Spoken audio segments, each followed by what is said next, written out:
It takes a lot to make a stew. A pinch of salt and laughter too. A scoop of kids to add the spice. A dash of love to make it nice. And you got Too many cooks, too many cooks. too many cooks, too many cooks, too many cooks, too many cooks. It takes a lot to make a stew. When it comes to me and you, And him and her and the baby too. Too many cooks, it's true. they say it goes and it'll spoil the broth. Honey, I think that's not true. Well, maybe too many cooks will spoil the broth, but they'll fill our hearts with so much love. Too many cooks. Thanks for tuning into our hangout today about programmatic. I'm Emily. And I'm Kate. We're really excited to kick things off and give you a little taste of the things we're going to cover today. When it comes to programmatic, it's a little bit of an unknown. There's a lot of myths out there. So what we're going to do today is give you the truth about programmatic, let you know what we see as the future, and talk about what that means for our role as marketers. So what kind of myths are we going to be busting today? I'm glad you asked, Kate. There's 4 myths we're going to cover throughout this hangout today. Myth number 1, programmatic is the same as real-time bidding. Myth number 2, programmatic is just cheap inventory. Myth number 3, programmatic only matters to the people who are buying it. And myth number 4, programmatic means we're all going to lose our jobs. But a lot of people don't even know what programmatic is, and there's a lot of definitions floating out there. So we asked a couple people at our agencies, and this is what they had to say. What is programmatic? Isn't it some kind of new app that came out for dating? Oh, I know this. It's that robot platform, right? Isn't it a system that allows advertisers to reach the right user with the right message? What is programmatic? Is that like robots? I have no idea. Isn't it just real-time bidding? Programmatic is using technology and audience insights to automatically run a campaign. That's the new detective TV show, right? What is programmatic? I don't know. It doesn't really pertain to me. What is programmatic? Programmatic? Programmatic. Oh, yeah, it's a big monster. Programmatic. Didn't HR just hire a guy named Programmatic? Programmatic Smith, yeah. Yeah, that's that guy who's coming to take my job. It's using data to reach the right user across the web. Programmatic to me is being in control of literally everything. What is programmatic? Isn't it like where you buy an audience instead of inventory?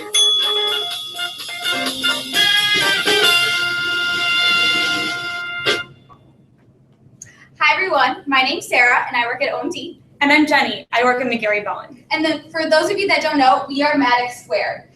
We've been a part of a 6-week digital marketing immersion course and we're gonna take you through programmatic today. So as we just saw in the video, there are a lot of misconceptions out there about what programmatic actually is. And I would say even within the industry, just a general lack of knowledge about what it entails. Yep, and coming from the creative side, I can say up until a few weeks ago, I didn't fully understand the ins and outs of programmatic either. I just thought it was a new fancy way media agencies were buying digital banners. Yes. Well, hopefully, although that's true, there's a lot more to programmatic, and we're going to clear up some of those misconceptions for you today. And I'm going to do that by comparing programmatic to one of our favorite hobbies, shopping. So back in the day, the way you used to buy advertising was really similar to how you shop at the mall. You had to go from store to store, talk to all those annoying salespeople, and compare prices manually. Yeah, it took a lot of time and it was extremely inefficient. But nowadays we have online shopping and we have programs like eBay where you can search online and compare prices and then find out what you want to buy and bid what you want to pay and get that in a matter of seconds. So Sarah, are you comparing programmatic to eBay? So actually that's a really good point and something I want to clear up. eBay as it stands right now is real-time bidding, but that's a really common misconception and brings us to our first myth. So real-time bidding is actually just one facet of programmatic, and programmatic is a much larger technology. So So Sarah, talk to us a little bit about how eBay could potentially be programmatic. So imagine if eBay had a technology that not only knew what you wanted to buy, but how much you wanted to spend. The program would know more about you based on your purchase behaviors and continually optimize buying inventory on your behalf. I know I would definitely use that. Yeah, it's really nice. So when we take it back to digital, that's exactly what programmatic is for digital advertising. It's using technology and audience insights to automate the buying process of a campaign in real time, reaching the right user with the right message. So let's take a step back from online shopping and let's see how this pertains to actually buying media programmatically. So that technology that Sarah was talking about actually exists on how we buy the media programmatically because of the ad exchange and the demand side platform, or DSP. These were both created because there were inefficiencies in how we used to buy media. Yeah, it used to be all on the seller to sell all of the inventory, and there was just so much digital inventory out there that it was impossible for anyone to do that manually. Exactly. So imagine all of that inventory, like Sarah said. That's what the ad exchange does. It houses all that inventory. Then the DSP was created to facilitate that transaction between publisher and advertiser. You know what, Jenny? When we start talking about inventory, that actually brings us to a whole other number of misconceptions that are out there about programmatic. It does. And hint, hint, that is definitely going to be, our next myth is going to be about inventory. So before we go any further, let's bring Emily on back and make sure that we debunked myth number 1. Hi, Emily. Hi. I think you guys did us proud and you have debunked myth number 1 officially. Yes, great. I think we can all agree that programmatic is not the same as real-time bidding. It's much more involved. There's a lot of different facets involved in programmatic, such as audience insights, which you guys brought up. So those are all things that we're going to be touching on throughout the Hangout. But before we go any farther, I do want to mention that in the right side of your video screen, you'll see a panel you can open up for Q&A. We would love for you guys to submit any questions that you have throughout the program, and we'll do our best to answer them as we have time. We'd love to answer a lot of them, as many as we can, live. So start submitting those questions throughout the program, and we'll be checking in with you. And no question is a dumb question. Absolutely. So let's move on. Let's get into what you hinted at earlier, and that's inventory. Myth number 2 is that programmatic is just cheap inventory.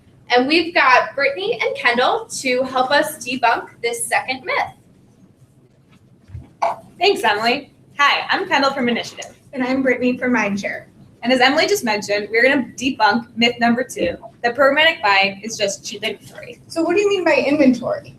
Simply put, inventory is where your ad will appear on a website. Okay, and how can that inventory be cheap? Another great question. Cheap inventory refers to low-quality placements or sites where your ad may appear. So this could be long-tail sites or below the fold where your audience may not even see your ad. Now, let's look at a real example. Here you will see 2 placements. Which of these 2 ad placements were bought programmatically? We ask that you, as the viewer, vote number 1 or number 2 in the comment section below. To clarify the options, number 1 is an Xfinity ad on the Premium People homepage. Number 2 is a Reebok ad on a long-tail health website called Live Well Network that most people probably haven't heard of. Once again, please vote number 1 or number 2 in the comment section now.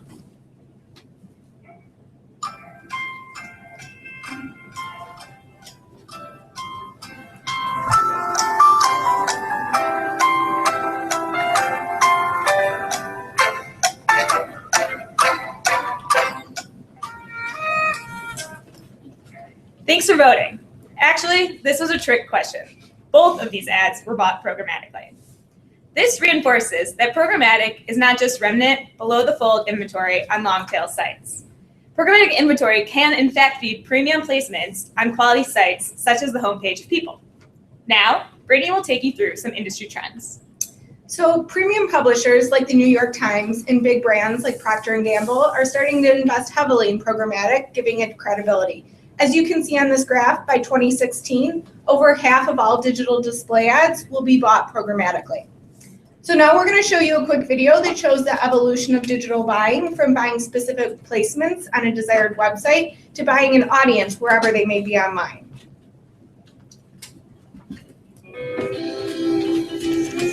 Traditional advertising was like selling surfboards to the landlocked. You can reach a lot of people, but not always the right people who actually want and need what you're offering. But programmatic marketing changed that. Programmatic marketing gives advertisers a more intelligent way to connect with consumers, one-to-one. It's based on the automated buying and selling of online advertising. Here's how it works. Advertiser Totally Tubular wants to sell more surfboards.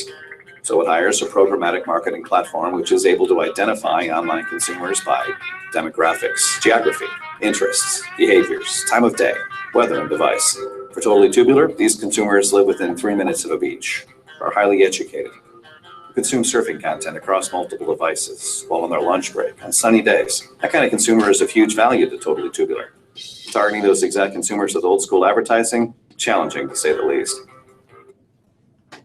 So by using data, advertisers like Totally Tubular are able to reach their target consumer, which in this case are males 25 to 54 who enjoy surfing and live within 3 minutes of a beach, with a Totally Tubular ad wherever they're consuming content online. So programmatic is less about the inventory and more about reaching that right consumer wherever they are. Ah, makes sense.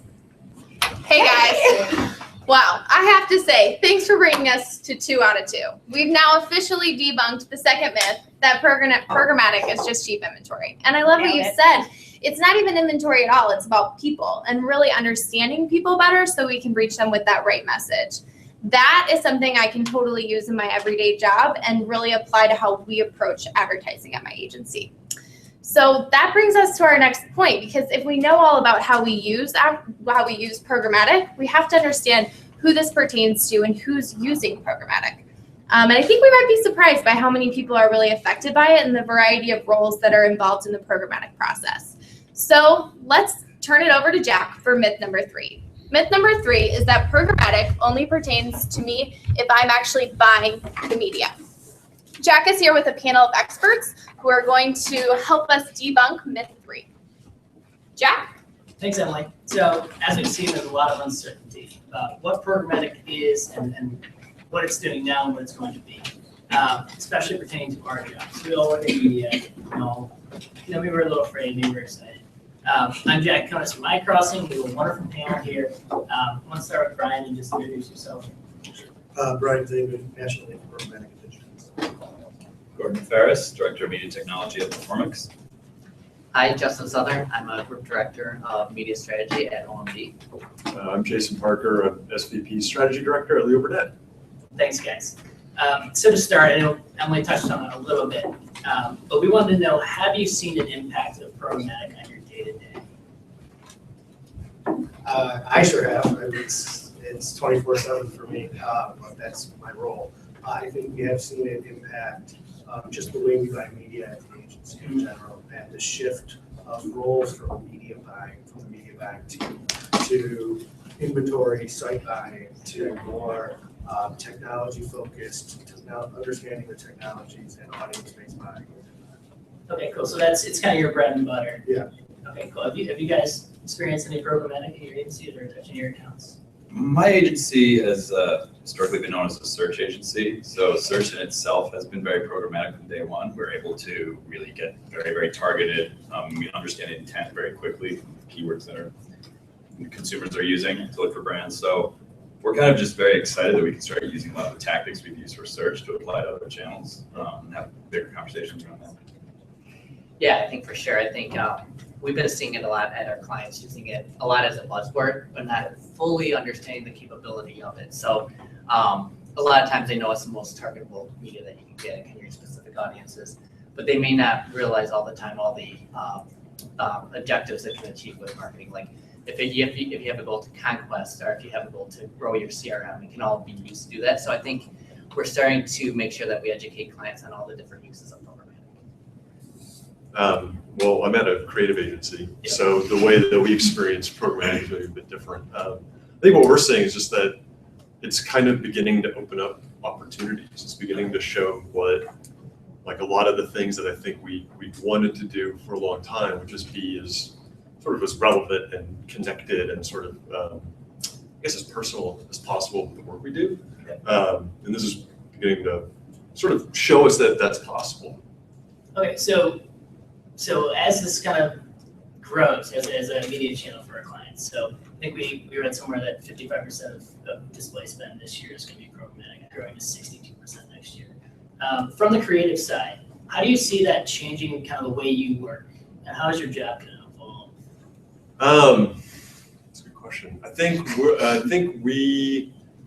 in a nutshell, it's probably smarter and faster. I think those are the kinds of things that we're going to have to sort of embrace. Is like being able to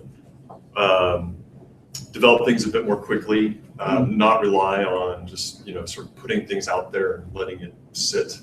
I think we're going to have to be a lot more reactive. But I think the upside of that is that we don't have to sort of be as confined to a single way in which we communicate or connect with people. Like I think typically what we would have to do is say, this is the message that we have to get out there. This is the way in which we have to connect with these people, because we've got to connect with all of these people who sort of represent this broad swath.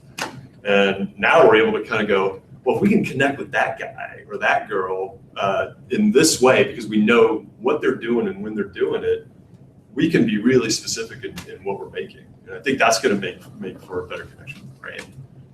Yeah, I agree. I think it's starting to, we have the programmatic media, obviously, but I think you're starting to see more programmatic messaging and creative now. So you might have kind of a template that you're working with a core theme or message that you're trying to relate to your audience, but then you can tailor it based on the exact customer that you're reaching. So if you take like a travel example, say someone like Travelocity, where the creative might include book hotel, book car, book flight, it might say instead book flight to Phoenix based on that consumer's behavior. So it can pull in all those different pieces to make the creative and the messages more tailored to the audience. Cool. I guess I didn't know that's where we're at with the creative side. That's really interesting. I'm from a search background, so I think we maybe think about it a little bit differently. Yeah. So how do you feel about programmatic? I'm excited, and I find it funny that there's, a myth that programmatic is going to take all of our jobs, because I see quite the opposite happening. And I see a lot more jobs and a lot more people being needed with this growth. We look at programmatic, and what has happened in marketing the last 5 years is almost the same way that technology is being, from the start of the internet to now having potentially self-driving cars and things are accelerating. We're kind of entering a renaissance period where we're actually able, for the first time, the pipes have been laid to get data about people. And not like PII or anything like that, but data we can actually use to make things more relevant. It means that we have to evolve as marketers to be truly collaborative with one another, because we can't look at consumers now as channel specific, device specific, with all these kind of smaller granular strategies. We have to look at everything as a bigger picture and see, well, if we're truly going to deliver the right message at the right place at the right time, what's all the data that we need? How can we actually span this full journey across, if somebody uses 3 different devices, I guess everybody, what the stat is now, 90% of all actions taken online are across 2 to 3 devices. We have to be able to tie that together and understand use cases and right messaging and things. So this is really exciting because there has to be a lot of work done, a lot of partnerships built to make this a reality. Just to expand on the note about it's definitely not going to be taking away jobs. I will say I referenced this on my first answer, is that it's just kind of pivoting the type of person that we're using to buy media.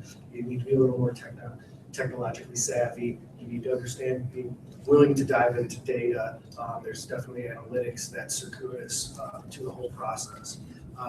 So it's a tweak to the type of people that might be buying media, but it's an expansion of the number of people needed, because you need people for each one of those areas.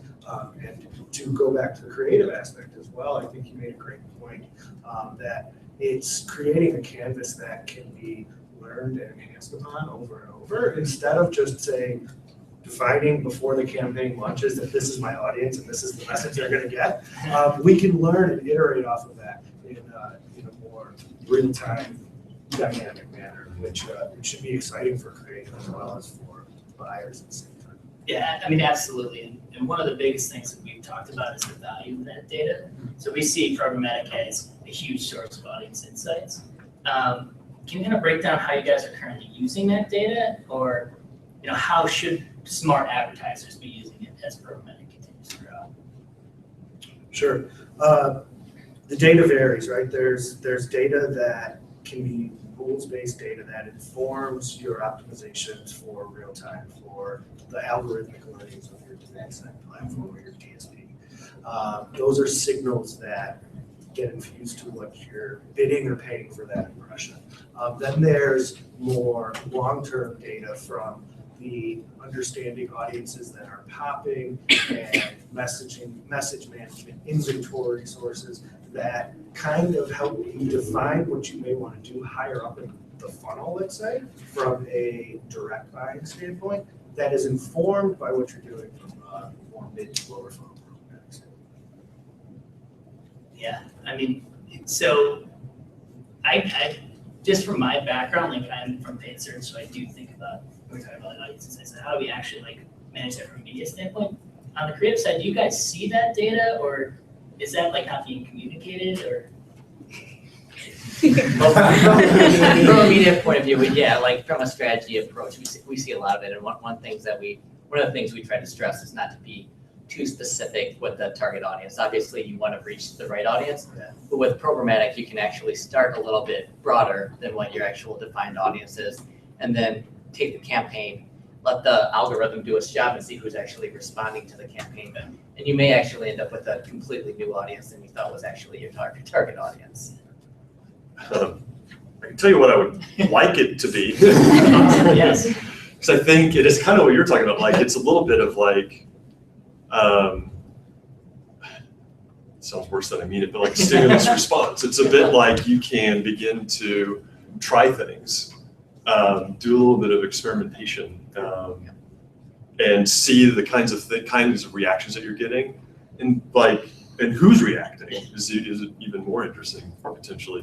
But being able to like kind of use it as a way to see how you can actually make it better, so that you can actually expand. I think of it from an idea perspective. So how do you actually expand the idea or make the idea mean something or evolve it or make it work in a way that's relevant to people based on what you're learning from them in terms of how they're already responding to the idea, which I think could be really pretty cool. And it's gonna, I think, make marketing and advertising more of a, we always talk about it as like, consumers have a lot more control in it.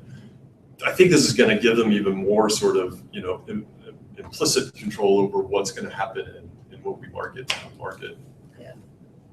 I wonder, so one thing that makes me wonder though, are there any pain points with, this super specific marketing?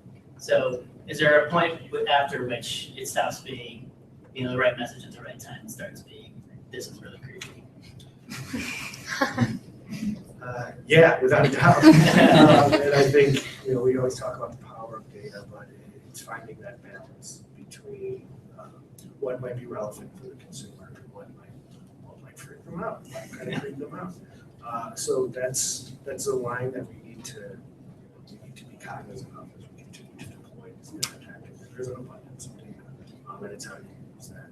And I will also say that it's not just about the right message to the right person about everything that they've done, but it's important to align your message with the contextual alignment of the page, and maybe somewhat of what you understand of that audience. It's not just hey, we saw you shopping for this, come back and buy. There's still a brand aspect to programmatic that can be leveraged. So I think that's important to understand. Yeah, I mean, that's one thing that when we're thinking about these things, we're talking about, I already bought that thing, and now it follows me forever. So that's an interesting, early example of that. I think I'm just going to throw in, because I think it's already, the amount of data that's out there about us is already creepy. Yeah. We just feel that it's creepy because it's not using. You're reminded of it. Yeah, you're reminded of it. It's using that data to do something that is kind of inherently creepy. Like, it's showing you the things that you've looked at versus sort of taking that, like you're saying, and making it something more. Right. The opportunity, I think, right now, though, it's not being driven by marketers. And that question is actually a very marketer-centric question. Are we being too creepy? Yeah, we have to be very cognizant of that. But right now, I mean, granted, this is different by age, demographic to a degree, but consumers are driving this programmatic expectation. They expect brands to know what they want when they want it. They expect to be listened to or to be able to interact. Now being able to say, this ad is no longer relevant to me, or that's not creepy to some audiences. And that's actually something that along that fine line, we also have to be, wary of, to get some of that feedback and make ourselves available through these campaigns for kind of some of that call and response.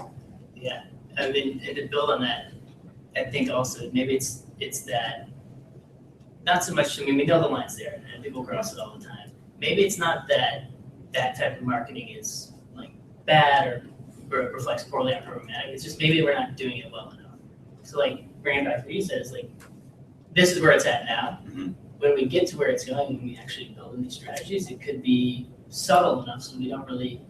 I would add on the example that you used, like I just bought that, right? Why are you still selling it? Well, maybe the person who's deploying those tactics doesn't have the right logic built into their platform to make sure they're eliminating converters of the product so that we don't keep sending them messages, right? So there's sophistication with how we deploy these tactics and not just letting things run without that human element behind it, making sure that you're managing the levers that you're pulling.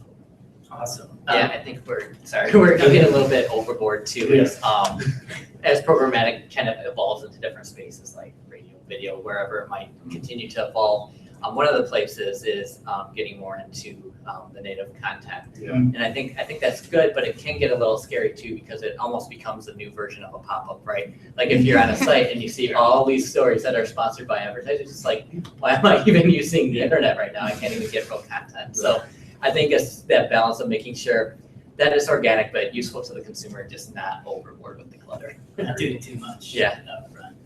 We did actually get a question from Marco. And you kind of touched on it, so maybe you could expand a little bit. But yes, as programmatic buying grows significantly year over year, do you see these systems tapping into other platforms such as TV or radio? Yeah, I definitely do. I think it's already started to happen a little bit. I mean, I think there was a Super Bowl ad that was bought programmatically this year. So I think it's happening. I think it's in broadcast. It's probably going to take some time because of the way that we measure media right now in broadcast, but it'll get there. It's already starting to move there with addressable TV and being able to address certain spots to certain demographics. So it'll be interesting. I think just making sure that we apply rigor with the process will be important to get the quality. So I'm glad you're optimistic. Getting the TV and just expanding outside of just generally digital. And I think mobile will be huge because it's there, but it's much harder to execute on mobile typically. Programmatic will align perfectly with the way TV is being consumed today, Yep. right? Yeah, exactly. It's being consumed completely differently, not just from a linear fashion. So programmatic will become more relevant. So can you expand on how it's being consumed differently? Sure. So I mean, we don't just, it's not always I have to be in front of my TV at 7 o'clock to show my age, like watch Friends or watch the Cosby Show, right? Like, I can watch it. I can watch HBO Go and watch my True Detective on my tablet. I can watch it on my phone. I can watch it on demand, and that's not linear TV. And so now we have data points and technology that allows us to serve ads within that experience. So the way we're consuming it is permitting the ability to advertise within this format style. We're moving from like prime time, let's get the right message in front of this person at the right moment because we know they're going to be commuting or whatever. So it's all the time. Yeah. That's the expectation. It's like everybody expects access. And so to that end, we have to complement. On demand pretty much. Yeah, everything. Yeah. It's going to go from TV, radio. There's going to be other things I'm sure we can't even think about yet that Amazon delivering our groceries for us the moment that we know we want something late at night. Like who knows how or fast it can happen. Like the taco drone that in San Francisco, it could be very, Yeah. It's a taco delivery service where you could be at a park and just say, bring me tacos. Fantastic. We have Tamale Man who just shows up Yeah. at bars. That's amazing. Yeah. He's always there when you really need him. We did get a second question. It's from Mara, and she asks, so media strategist's role will need to evolve. We were just kind of talking about it, how it's going to have to change. Can you give us an idea of what sort of training the new media analysts, the new paid search and media buyers will need to have in order to be successful in this new market? Or what you think they need? I think it will all I think that's one of the biggest hurdles is the landscape changes so quickly that you don't even always know. So I think staying ahead of the landscape and making sure that agencies are using the appropriate training to be able to decipher data overload will be really important.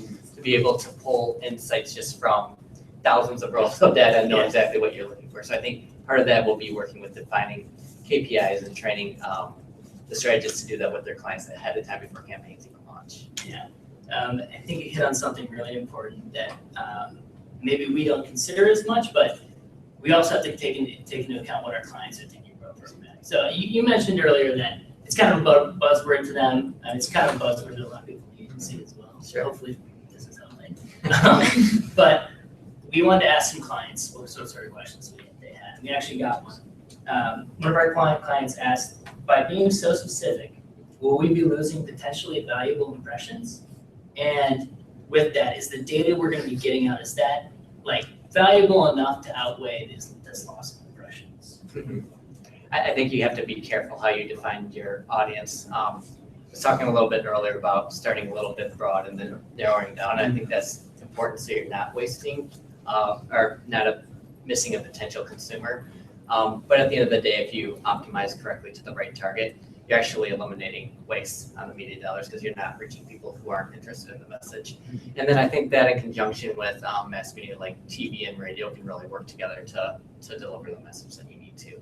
So it's really just knowing the role of each of the media vehicles and applying it appropriately. Yeah, so kind of adopting a more holistic approach to this whole thing. Because I think every agency talks about how we're cross-channel, we're synergized. We all are working together all the time. Yeah. Sure, this, there's still a lot of silos that exist in the AFC world. So is that a change you see happening, or is that going to be something that we're stuck with this?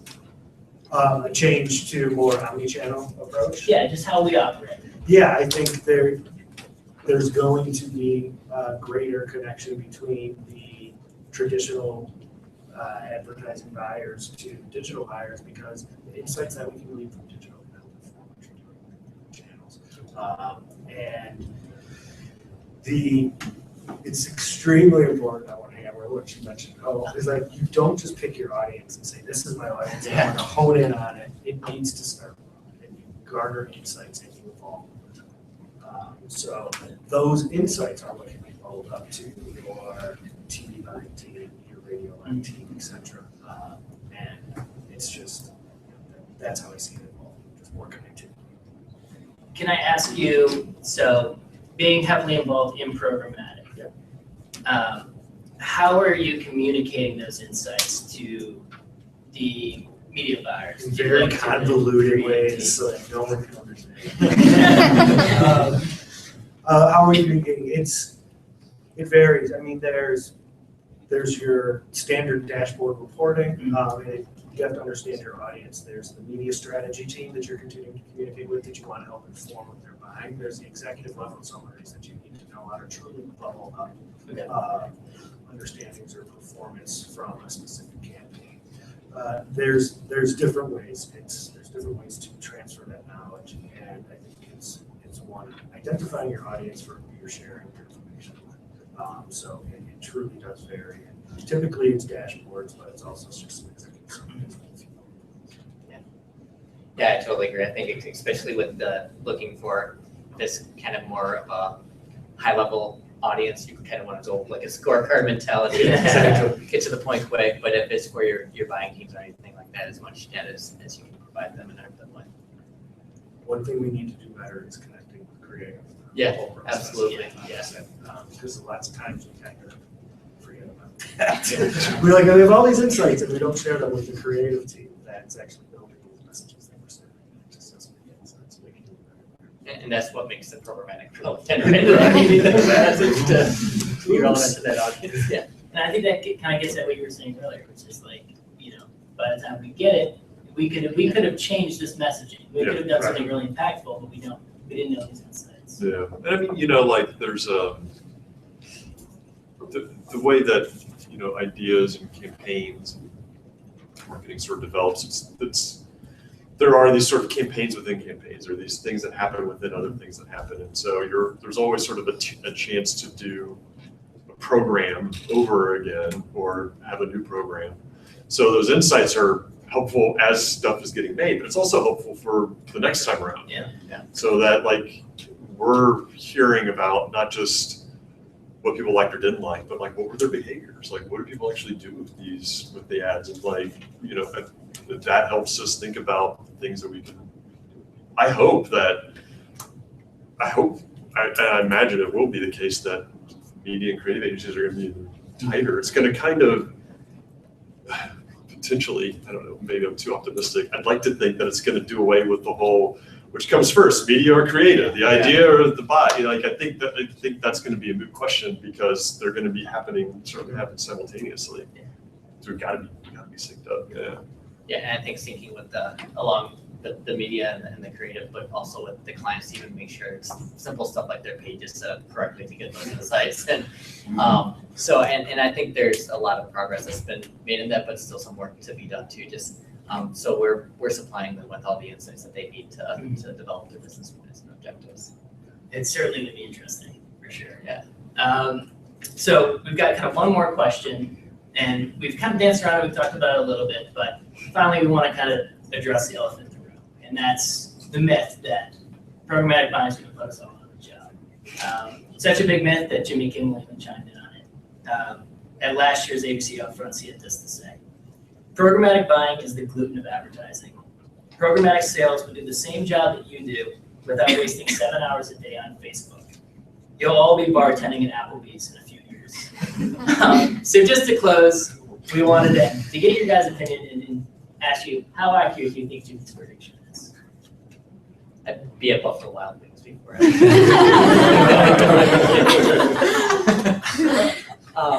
ahead. I was just going to say to what you were saying earlier, you need people to be able to know how to read the insights, the data, but more importantly, I think a lot of times it's seen as just a targetable media, but you can really be an advocate for applying the ability to strategically achieve the marketing objectives with it. Whether it's conquesting branding, it can do so many things, and you need someone, not a machine, to do those things for the client. Like with every one of the industrial evolutions, everybody's scared they're going to get put out of work by Henry Ford's line. The pipes exist now, but they have to be installed. There have to be people setting them up. The machines to do their jobs have to be built and installed correctly. I can't think of a single client that I've even heard of or worked with that has everything set up correctly, even yet. Intentions, but it's very difficult to do. Technology is what has made programmatic possible, and we have to be very, very cognizant of how we use looking at, evaluating, and having to install new things. Because I mean, a lot of clients I see are married to legacy solutions that they use for tracking. They have an old CRM system, or maybe very, very siloed things that have to talk to one another over an FTP or not an API, et cetera. This is a problem because you're not going to be able to truly take advantage of the programmatic offering, even if you get your creative team working directly with your planning team, if the data isn't flowing in a truly holistic way to see things just outside of smaller channels. There are going to be a great need of people to understand how those pipes work, to install them, plug them in. Tagging and tracking and like the rise of universal tag managers and things right now are totally happening for a very important reason, and there are a lot of jobs there. So I won't go to Applebee's, I'll go to tag manager probably. Yeah, I don't need to hammer it home. I think it's completely inaccurate. And we will need maybe even more people just with these slightly different skill sets. I don't know where that comes from, like where that perspective comes from. So you're just talking about me. Because like for me, like what's in it? Like what's in the stuff that's getting put in all these places? Until that can be like automated, right? Like the idea part of it, like the story part of it, the stuff that compels people gets automated. No, that's because when that part gets automated, I don't think anyone. Yeah, and I mean, like that's ultimately like obviously I'm biased, but like that to me is ultimately what I think draws people in. But without it being put in a place where they're going to pay attention to it and it's going to matter to them to begin with, then that part doesn't matter. But without that part, then you could have the world's greatest like placement, but without that placement actually connecting with someone, it's still a waste of money. Awesome, guys. Well, thank you guys for coming in. We are going to kick it back to Kelsey and the other squares in a couple seconds, and they're going to kind of break down. We had a lot of similar ideas with you, but why we were really not buying what Jimmy's selling. But before we did that, again, I want to thank you guys for coming in. This has been great, and we want to clap it up for everybody.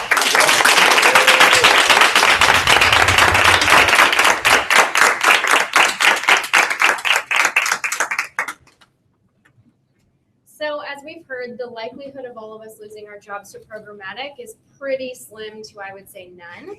But I'd like to get some perspective from a lot of my Squared colleagues around what we actually think, as well, how our roles are going to change. So I'd like to invite all of you guys to attend our first Squared Roundtable. My name's Kelsey, I'm from PhD, and I want to welcome back Jenny from our first introduction. I'm Sean Mead from Performix. And I'm Kelly from Initiative. Great. So throughout the webcast, we've discussed how programmatic is more than just real-time bidding. We'll have to sift through so much data to identify a target consumer.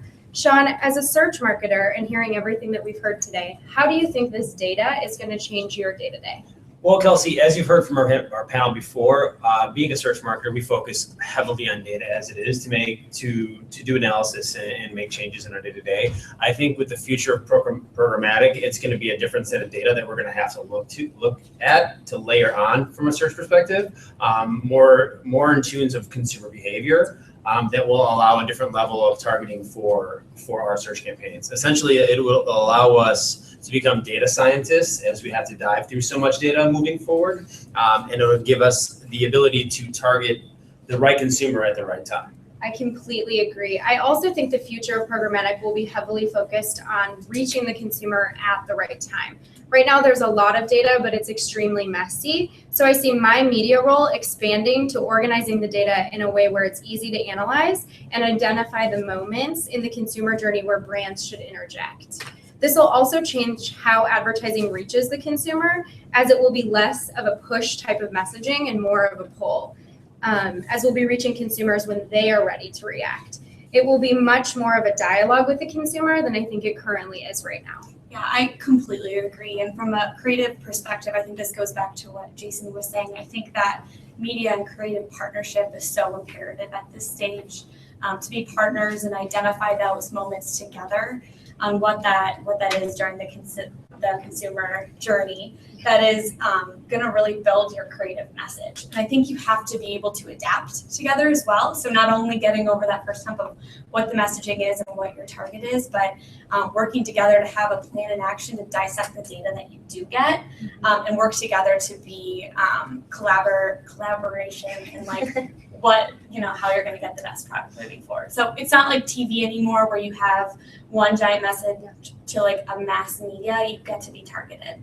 So I think that's. Speaking of TV, for me as a buyer, we've always seen it as the awareness driver. But with the shift towards this channel agnostic, TV can play a more targeted role and hit the consumer with a specific message that can drive a direct response. As alternatively, other channels can now be that awareness driver because we're investing in people rather than on a channel. Ultimately, I don't see that as a rise or fall of any channel, but rather making everything linear. So fortunately, I don't see it as us losing our jobs. I see it as shifting and taking on new skills. For me, it'll be learning how TV fits into each consumer's journey. I think the things that we've talked about today, as much as the panel has talked about as well, is we've heard several points on how our role as marketers will evolve moving forward into the future of programmatic. I think we need to keep in mind that a brand may never be 100% programmatic. I feel that there are always going to be situations, as Gordon has spoke earlier, that the pipes are laid, but there are going to be people that need to kind of put the pieces together. And I think moving forward into the future, that's what we really need to focus on. I do have to say that there are probably 3 key takeaways that we need to address moving forward into the future. Number one is that we definitely need to focus on becoming a better data scientist and how to basically dissect that data. We need to be telling the right story. We need to become better storytellers in terms of how that data is communicated and that dialogue is presented to the consumer as well. And then we need to realize that moving forward that it's going to be channel agnostic. We're not going to be specifically confined to one channel. Yeah, I agree. So I know that Emily had said earlier in the presentation that there are going to be several questions towards the end of our future presentation. I wanted to go into the first question being from Samantha saying, what is an example of a brand that's doing programmatic well? Yeah. I would say Kleenex is doing it really well. They did a cold and flu campaign this year that was activated in geographic locations where the flu was in full swing. And they took things from like Google Trends, the data from that, as triggers for geo-targeting, and did a dynamic creative that they inserted into each city into digital banners. So for example, in Chicago, it was, hey Chicago, cold and flu season is here, stock up on your Kleenex. So that's an example of someone doing it really well. I think it's really interesting how with programmatic, we always talk about in advertising tapping into culturally relevant moments, whether that's culturally relevant to have flu season, I don't know, but to be able to identify that and be even more relevant by using the geographic targeting. It's also a great instance of real-time messaging being disseminated to a consumer throughout a consumer journey. Yeah. Our second question we have here is from Jonathan. Why do you think some clients have yet to adopt programmatic buying? So I think that a lot of clients haven't adopted it yet because it's still this unknown. Like I don't necessarily believe that everybody is up to date and has a full understanding of what programmatic is or the strategy that drives it. So I think with more education, we can get clients a little bit more on board. There's a lot of fear in terms of where is my media running? Where are my ads going to be? And it really needs to switch in terms of it's not inventory that we're buying, but it's a person that we're going after. And we're really trying to delve in and figure out what these insights are and, push for the right people and, just glean as many insights and learnings as we can. Do you think that also comes into an education play from client side? Yes, absolutely. I also think it's an education play from the agency side. So we need to have a better understanding ourselves before we can then convey it to our clients and make sure that we have a strategy behind what it is that we're doing and we're not just throwing it at them as a tactic that they can cut. Because I think a lot of times that's what happens, at least from a media perspective, is that they don't necessarily have the foundational knowledge of why we're even doing it. And I think just kind of bouncing off of that, the why we're even doing it, like once you explain to clients like all the data that you do get out of it, they're much more receptive to it as well. So I think it is 100% the education and coming together as partner agencies to have one solid recommendation and really be behind programmatic. Yeah. I think that's the key. Next question is from Christy. What do you see as the next evolution of programmatic after digital media? I know we kind of talked about this a little bit in the panel, but Kelsey, do you want to expand? Yeah, so I think as the panel touched on, we're really getting into mobile. I think mobile is going to be the next thing. It's just going to be whether or not we can crack the data code on mobile. I think as we talked about a little bit earlier, television, but something that we didn't touch on is digital out of home. And I think digital out of home, there are a couple companies that are already starting to kind of play with this idea and figure out how we can really take advantage of the fact that people are on the go and really start tailoring our messages, in taxi cabs and any sort of type of out of home, and use that as a landscape to use and spread the message. Would that just be geographic that you would tap into, or could you potentially tap into other things for out of home? How would that work? Yeah, no, I think with it being digital, we have a lot of information and a lot of data that we'll be able to take back and figure out exactly how we can best use this type of channel and this type of media. So I think once we figure out and become better data scientists, as you managed before, we can figure out how we can use these different types of channels in different ways. So that's going to be basically tying back into that channel agnostic view of saying, basically getting these people in their consumer journey. Yep. Just a 5% eventually. And our last question is from Christy as well. What changes do you think your agencies will need to make to get ready for the programmatic future? I think, like we mentioned earlier, it's going to be a big education play. I think that programmatic is such a big buzzword in the industry that educating both client and agency side is going to be the biggest play in getting people on the same page. Yep, I couldn't agree more. I think partnership is key, again, with interagencies and clients. I also think it's asking questions too. Like really, there's going to be new things that come out about programmatic constantly. So making sure that you're updating your teams, you're the ones that are asking those questions, and just being ready to be adaptive. Yeah, I think it's all about communication. I think that's where, when they're talking about breaking down the silos, we really have to do that and start communicating with every team. Yeah. Well, I want to thank everyone for the questions. I'd like to take this time that wraps up basically all of our material for the program today. I'd like to welcome all of my fellow squares to the stage here. I want to thank the esteemed panel that took the time out of their day to join us for our webinar. I want to thank those of you who joined in. I want to say thanks again, and may programmatic be ever in your favor.